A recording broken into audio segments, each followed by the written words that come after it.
how to fix headphone audio problem in iPhone 16e.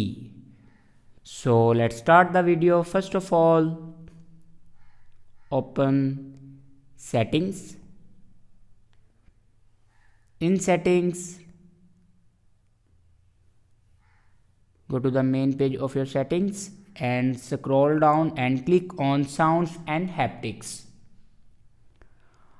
After clicking on sounds and haptics, then scroll down in last and click on headphone safety.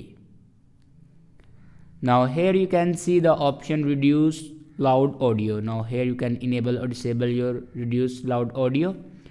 Now here you can set it your 100 decimal as loud as an ambulance siren, and if you set it 75 decimal as loud as a vacuum cleaner.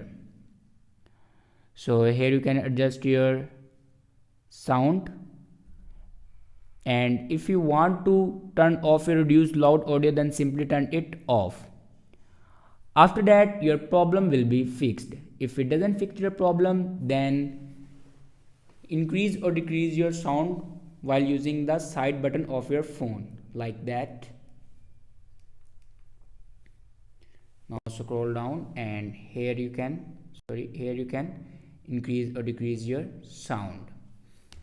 So after doing these steps, then use your headphone and your problem will be fixed. So I hope this video is helpful for you. Thanks for watching.